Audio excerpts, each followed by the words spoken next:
Recuerden mutarse, por favor, para que no haya acoples.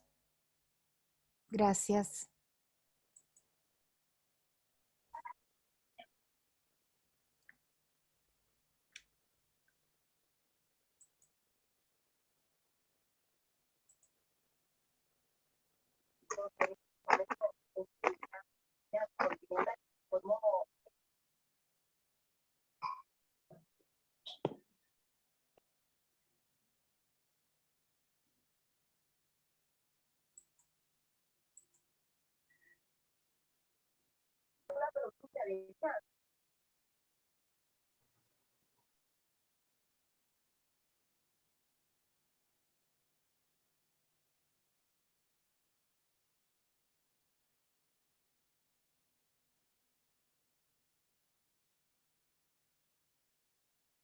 Bueno, veremos si se sigue sumando gente paulatinamente. Sí, en relación a lo que decía la compañera, creo que a mí me sucedió lo mismo. Encima verlo en la tapa del diario, ver ese porcentaje, fue para mí muy fuerte y muy doloroso, ¿no? Sobre todo muy doloroso. Entonces, bueno, dije, vamos a ver cómo lo podemos pensar desde el punto de vista del desarrollo, que es lo que de lo que se ocupa esta materia. Por supuesto que también esto tiene un aspecto ético, que trabajábamos la vez pasada con la gente del taller inicial. Formarse también es formarse para comprometerse, ¿no? Con la realidad de niños, niñas, niñes, adolescentes, y tratar de hacer un trabajo que les permita tener una calidad de vida mejor, ¿no? Como es su derecho. O sea, hacer cumplir sus derechos. En realidad creo que eso también es parte de lo que nos corresponde a quienes trabajamos con sujetos en situación de desarrollo. Bueno, si les parece bien, me gustaría que compartamos, vamos a hacer una pantalla compartida, espero que me salga, que hace mucho que no lo hago, y vamos a volver a mirar, o lo leeremos entre todas, el PowerPoint que les mandé, y ahí veremos si ustedes quieren hacer algún comentario o hacer algún aporte en particular sobre esas diapositivas que vamos a ir mirando, ¿de acuerdo? Bueno, ahora ténganme paciencia a ver si lo logro. Compartir pantalla.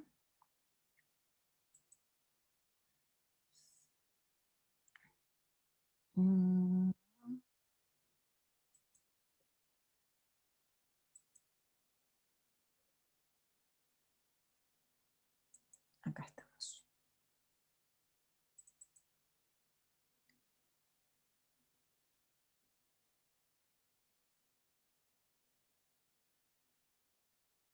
Ahora me van a avisar si ven ¿Lo ven? Sí, Sí, se ve, profe. profe. Bien, Sí, profe. muy bien. Bueno, el título, obviamente, iniciando el recorrido, retomando algunas ideas. El primer aspecto que trabajamos, ¿sí? ¿Querían hacer alguna pregunta?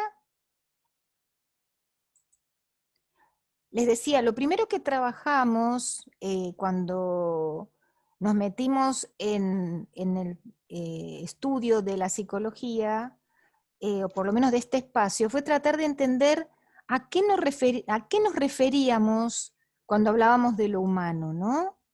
Para los que trabajaron, esto aparecía en el concepto, en el texto Conceptos Preliminares de la editorial Eudeva. Y ahí nos habían ayudado distintas perspectivas a entender lo humano en este momento de la historia, ¿no? Con todos los aportes. Entonces, habíamos visto tres perspectivas, una que venía del lado de la antropología, otra de la filosofía, y por último, la que podríamos llamar propiamente psicológica, para pensar esto de lo humano. Lo humano como aquello que nos caracteriza, ¿no? La cultura, como aquello que nos distingue como seres humanos, y que a su vez los seres humanos producimos, o sea, somos productores y producto de la cultura. ¿Y qué indica la cultura? Los modos de organización entre nosotros, los sujetos, las reglas que establecen nuestros intercambios, cómo nos vinculamos, etcétera, etcétera.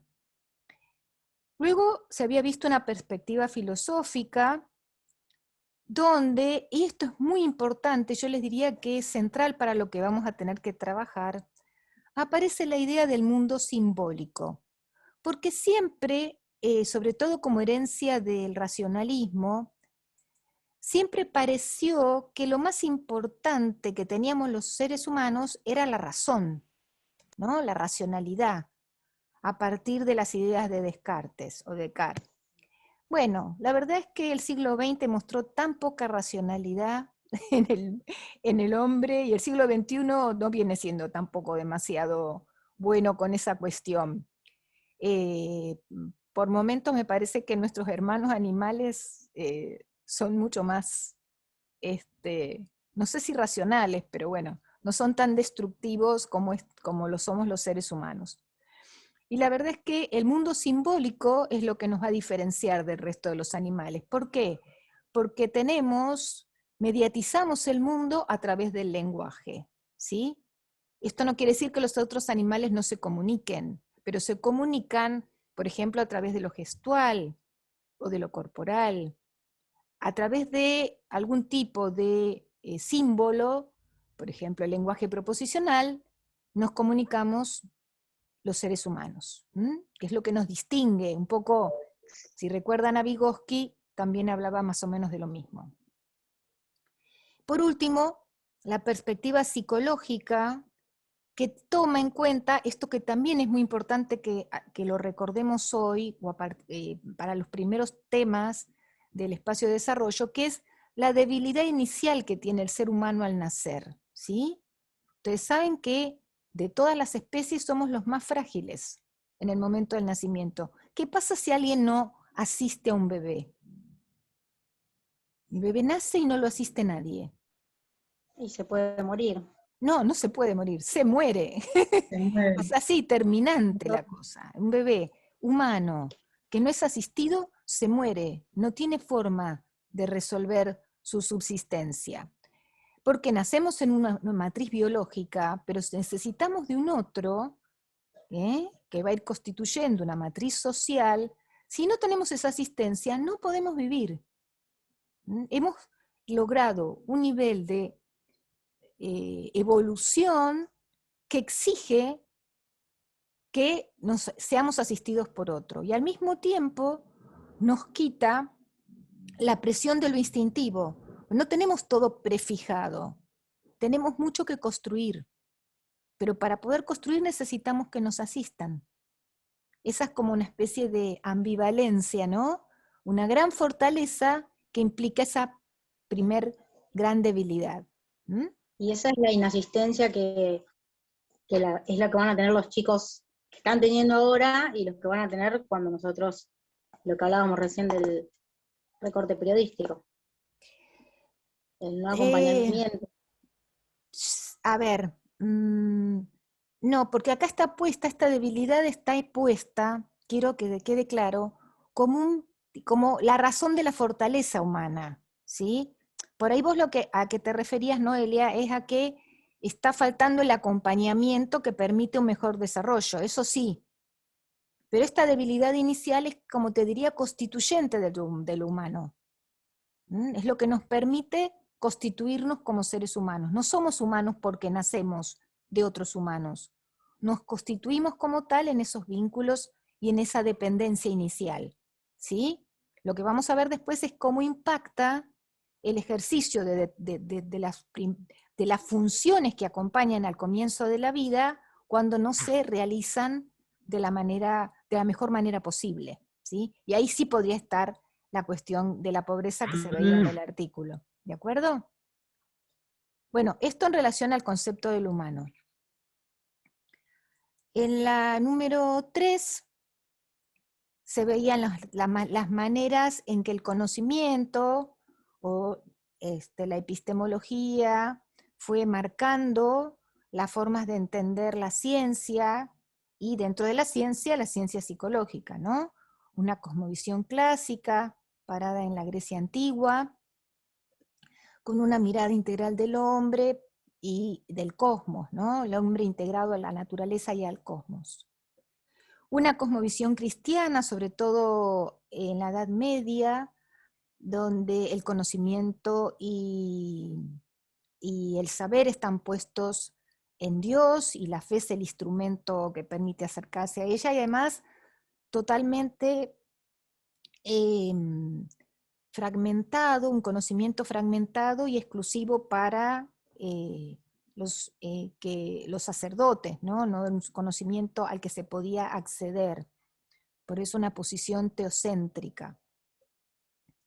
Y por último, la cosmovisión moderna, que es la que va a tener influencia a partir del siglo XIX en adelante. Hay alguien que tiene el micrófono abierto y hace acople, fíjense por favor. La cosmovisión moderna, les decía, va a tener fuerte peso, sobre todo a partir del siglo XIX, y va a generar el positivismo que va a terminar dando lugar al primer laboratorio de psicología, que lo tenemos por acá.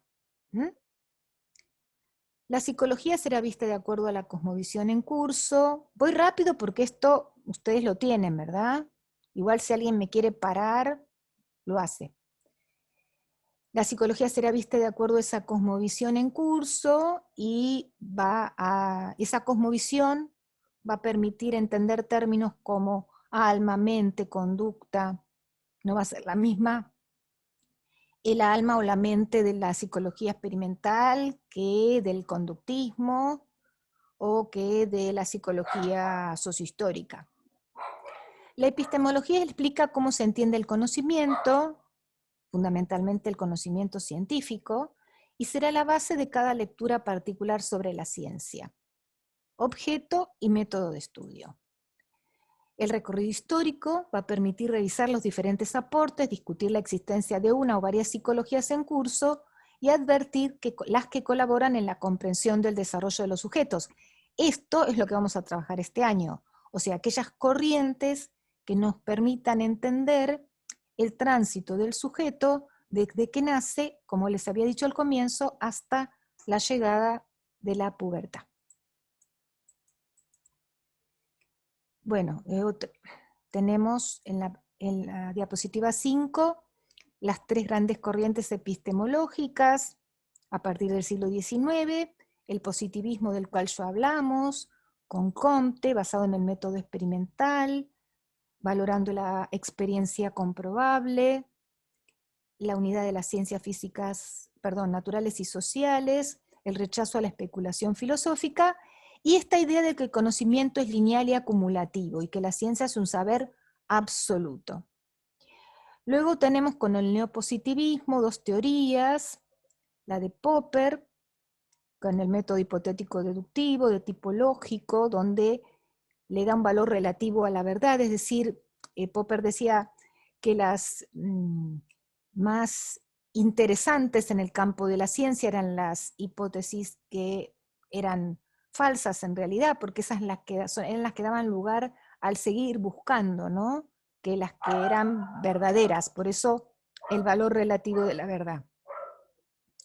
Y luego tenemos a Kuhn con la teoría paradigmática, un término que se usa mucho, el término paradigma, donde él entendía a partir de justamente la instalación de esos paradigmas como formas de concebir el mundo que determinan el conocimiento, que esos paradigmas que tiene en un momento determinado la ciencia, de alguna manera impiden ver de otra forma ese problema o esa situación a resolver, ¿no? O sea, el paradigma como un modo de entender la realidad. Y por último, la epistemología crítica de Bachelard, quizás la corriente epistemológica más innovadora, donde Bachelard va a hablar de que el progreso científico es siempre aproximado, implica rectificaciones incesantes, errores como partes del proceso, y que para poder aprender algo nuevo tenemos que ir contra lo ya construido o conocido.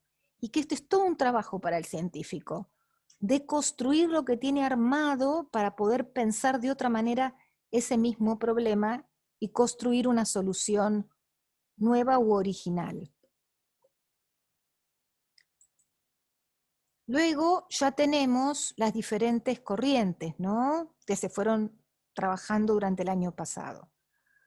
El primer laboratorio de psicología experimental, derivado de Wundt, en el 79, tratando de adaptarse a estas condiciones que planteaba el positivismo, una psicología elementalista y asociacionista, que reunía sensaciones de manera artificial, y suponía siempre que en la base de todas esas sensaciones había procesos fisiológicos.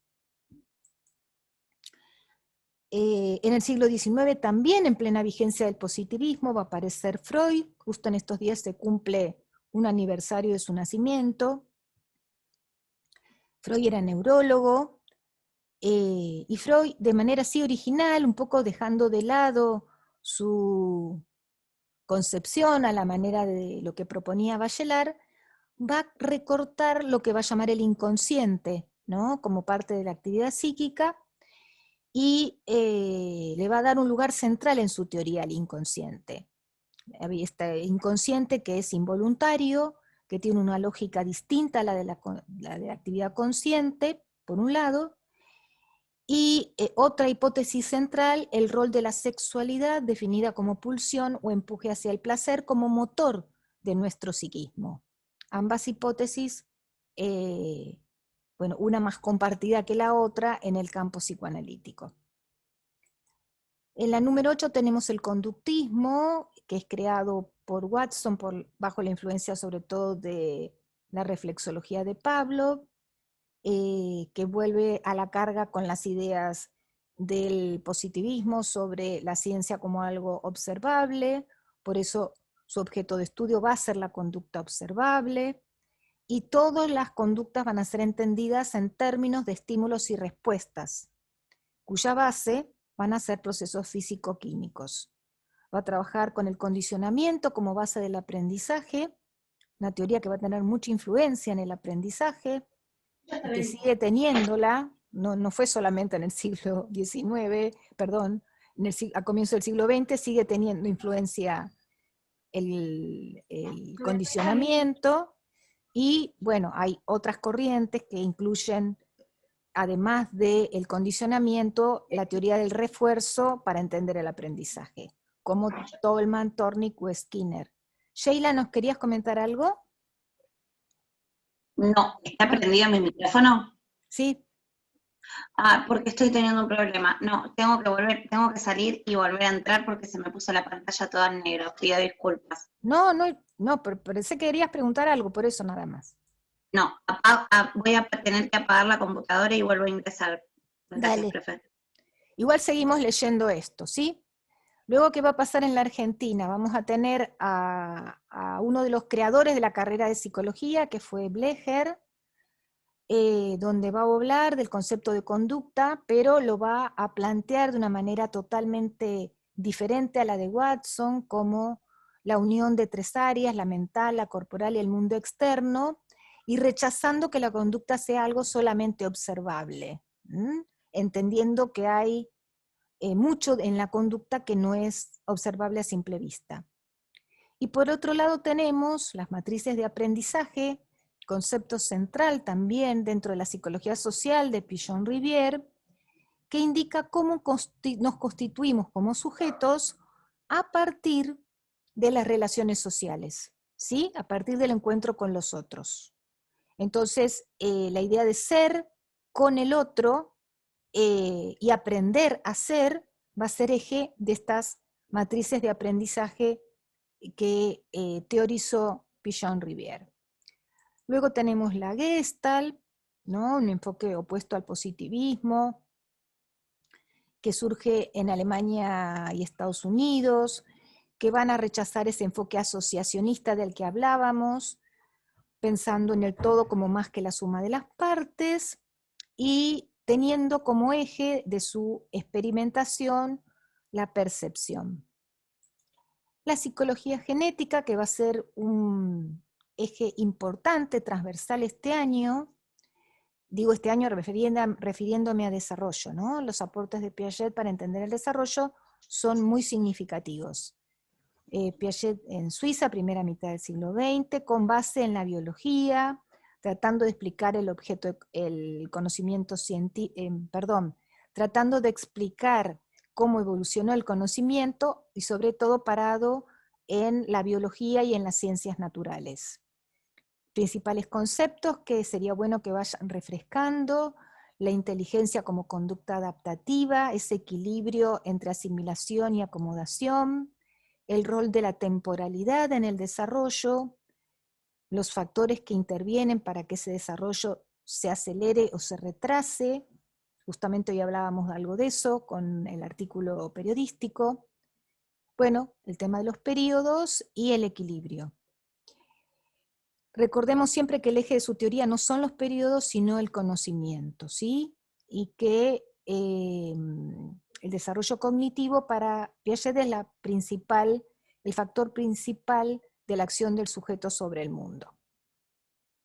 Y por último, creo que tenemos acá, sí, a la psicología sociohistórica de creación de Vygotsky en la Rusia pre- y post-revolucionaria, intentando crear una psicología de base marxista con los mismos conceptos que usaba Marx para explicar la economía, y siendo un adelantado en el campo de la diversidad, la integración, ¿sí? La fuerte apuesta a la escuela como institución.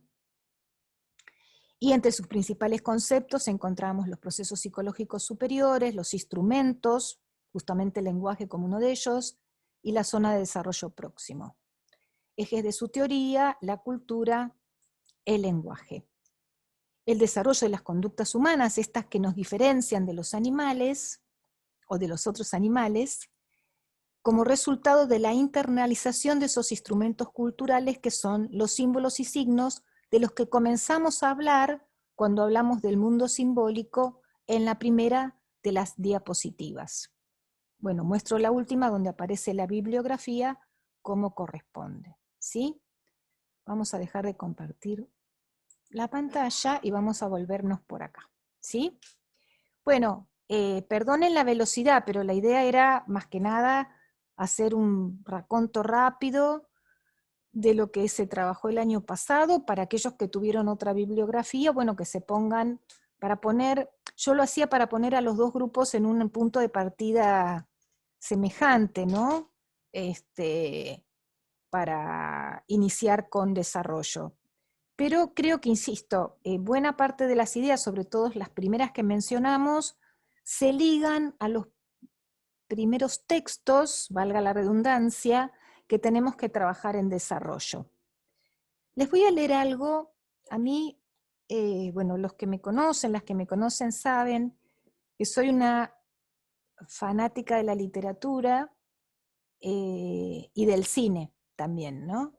Entonces, este verano, entre las muchas cosas que leí un texto de María Teresa Andrueto, no sé si la conocen, es una autora argentina. ¿La conocen? ¿Alguien? No, profe. No, profe. Bueno, se las recomiendo. Yo voy a leer un fragmentito chiquito, de un libro de cuentos que se llama, que tiene el título de uno de los cuentos, No a mucha gente le gusta esta tranquilidad. En uno de esos cuentos dice lo siguiente: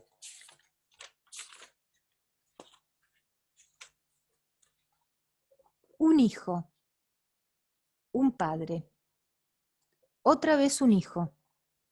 ¿Eran 9 los años? 7 o 9.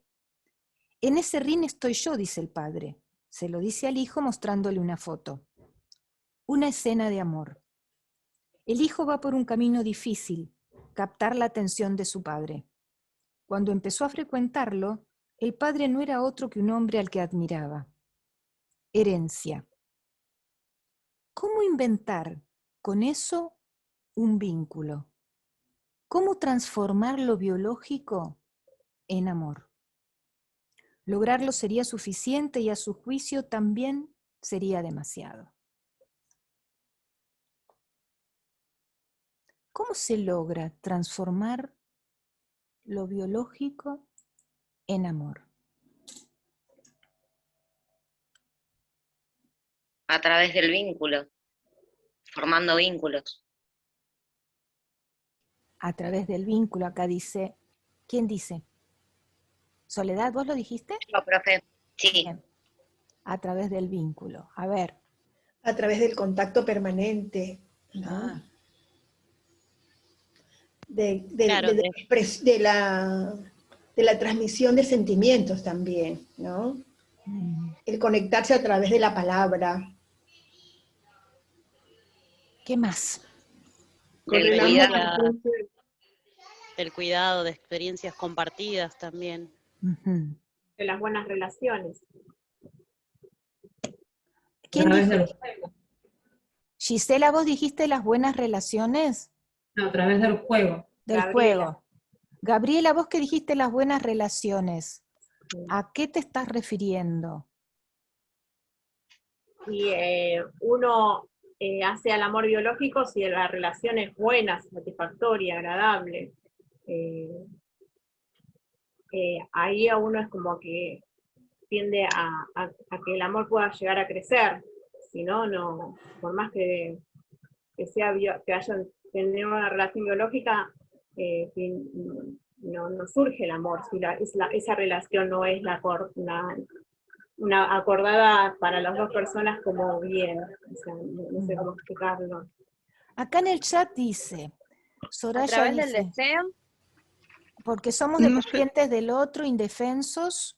Nicolás no sé si se transforma para mí, sino que nace el amor. Va naciendo y va uno cosechándolo de a poco, a medida que pasa el tiempo, desde mi punto de vista. Una construcción. Una construcción. No, quería terminar de leer lo que dice el chat. El tiempo de calidad que se da, habla de un tiempo como una cuestión de calidad. Y Paula dice, vamos a quedarnos sin tiempo en 10 minutos, ¿no? Paula dice a través del cuidado, a través de la escucha y la mirada, ¿sí? Del deseo, dice Mayra después, también. A través del interés también, de ambos, digamos, sujetos. Ahora acá, en este caso se trataba de un padre y un hijo. ¿Los podemos poner a los dos en el mismo plano? No. O sea, el interés, el cuidado, ¿están en el mismo plano? No. No. ¿Por qué no? Ya tiene que ser una relación asimétrica porque en este caso el padre es el que tiene que encargarse de marcar con los límites la subjetividad del nene en este caso. Sí, digamos que tiene que establecer algunas marcas, ¿no? Después veremos si se trata de los límites, pero parecería que esa vinculación o que lo que ustedes están hablando desde el lugar del deseo, desde el lugar del cuidado, se le escapa al plano biológico y se convierte en otra cosa. Por ahí todavía no está tan claro qué es, ¿no? Pero en principio, habría como un acuerdo que es el hecho biológico de nacer, ¿sí? De la manera que fuera, ¿no? O sea, del tipo en la forma de nacimiento que fuera, no garantiza, ¿sí? No garantiza esa producción subjetiva. El nacimiento no lo garantiza. Antes, ¿qué decíamos respecto de alguien que nace y no tiene a nadie que lo asista? Que muere. Un ser humano se muere, a diferencia por ahí de otros animalitos que se pueden arreglar con un mínimo apoyo, enseguida ya están solitos como buscándose el alimento, protegiéndose de peligros, ¿sí? El ser humano, si no es asistido, se muere. Inclusive deben haber escuchado hablar de experiencias de niños humanos o que nacen, ¿sí? De una pareja y que, por ejemplo, siendo abandonados a la vera de un camino, pueden ser criados por lobos, como la vieja historia del libro de la selva, o por monos, chimpancés, o sea, que son nuestros... Sí. ¿no? Como también la del salvaje de ¿no? Exacto, sí, exacto. O sea, hay posibilidad de sobrevida, ¿sí? Lo que está en juego acá es si esa sobrevida tiene que ver con lo humano. O si esto humano de lo que estamos hablando se escapa, repito, de esos límites prefijados fisiológicamente, prefijados desde el punto de vista genético o desde el punto de vista biológico, ¿no? Parecería que tenemos que empezar a pensar, ¿por qué digo esto? Porque el desarrollo no va a ser una línea ascendente de pautas que se van consiguiendo. No es que a los 2 meses, a tantos meses va a sostener la cabeza, después los pies. Eso que está como marcado, ¿sí? Y que podría ser, ¿sí? Podría ser, porque por algo está marcado de esa forma, como había señalado en su momento Arnold Hessel, no se va a dar si previamente no se dio algo del orden de la humanización. Es tal el impacto de la necesidad de este otro en la vida humana para condicionar, para preparar a esa, ¿cómo le dice Silvia Slemenson? Ahora no me sale el término. Bueno, pero dice, a ese cachorro, dice, para convertir a ese cachorro en ser humano, es necesario que haya otro que intervenga, pero no solo que intervenga para cambiarle el pañal y darle la teta, que intervenga para poner algo de él, ¿sí?, en ese bebé, para poner su deseo. Alguien habló de deseo, ¿no? Para poner su deseo, para poner su mirada, ¿sí? Por eso también no es solamente alguien que tiene que estar. Un vínculo afectivo. Exactamente, tiene que estar, pero tiene que estar de manera disponible para ese bebé. Para Se ese llega a sujeto. generar una cierta dependencia, digamos. Es Por una supuesto. dependencia de una persona hacia otra. Exacto. Que está creciendo. Es una dependencia necesaria al comienzo de la vida. Y es una dependencia casi mutua al comienzo de la vida. Así como después será necesario que esa constitución, digamos que esa dependencia mutua empiece como a quebrarse. Porque ese sujeto, hoy, digamos, yo ya se los voy anticipando, ¿qué es lo que va a permitir que un sujeto, desde el punto de vista del desarrollo, sea alguien sano, sus posibilidades de autonomía. La salud en el desarrollo va de la mano de la autonomía. Y no tiene que ver con tener o dejar de tener un síndrome, una problemática, una patología, sino con el grado de autonomía del que puede ser capaz ese sujeto. Entonces es muy importante, esto lo vamos a ver sobre todo con Winnicott, cómo la persona que al comienzo se ocupa de todas sus necesidades, en algún momento se da cuenta que necesita correrse. ¿Mm? Cuando digo se da cuenta, lo estoy diciendo mal, digo se corre porque es parte también de algo que desde su propio deseo va motorizando esta necesidad de correrse, ¿eh? No es que hay un librito que dice cómo tengo que ser mamá para que mi hijo tenga un buen desarrollo. Es que, profe, la Sabemos. dependencia es hasta cierto punto, no siempre ese ser humano va a seguir dependiendo, por ejemplo, de la mamá o del padre, va a crear sus propias ideas, va a querer salir solo, y ahí es un momento en el que se corre la madre, el padre o quien genere ese rol. Sí, algo así, pero yo te diría que yendo más a la cuestión ya de la adultez, si querés hablar, hablemos de la adultez, la dependencia en realidad no se termina de resolver nunca, porque somos sujetos inacabados. Entonces, toda la No, vida obvio, vamos a la necesitar dependencia de siempre, otros. Lo único que va a ser una claro, dependencia de la que vamos a reconocer como tal, ¿sí? Entonces, cuando hablamos de la dependencia inicial, a esa dependencia que está ubicada en otro momento de la vida, hablamos del reconocimiento de que somos seres gregarios y que necesitamos de los demás. ¿No? No hablamos de otro tipo de dependencia. Sí. Winnicott siempre hace hincapié a este ambiente contenedor y facilitador también, para que se dé un crecimiento saludable. Sí. A eso se refiere. Sí, en realidad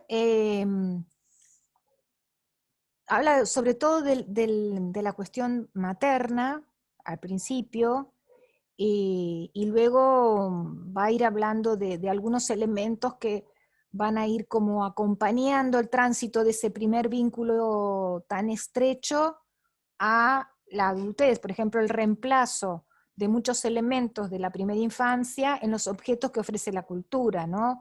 El arte, la ideología, la religión, la creatividad, como otra pauta saludable desde el punto de vista de Winnicott. Así como hablábamos recién de la autonomía, la otra pata saludable la tenemos que pensar en el campo de la creatividad. Bueno, gente, un placer, ya nos estamos quedando sin tiempo, compartir con ustedes este ratito. En el transcurso de la semana les voy a subir lo que pude grabar, este lo grabé completo, el anterior un pedacito, y las voy teniendo al tanto de cómo siguen las cosas con respecto a la continuidad de la materia, ¿sí? Espero que hayan estado a gusto. Que les vaya muy bien. Gracias, muy amable, Buenas noches. gracias, profe. Buen fin de semana. buenas noches.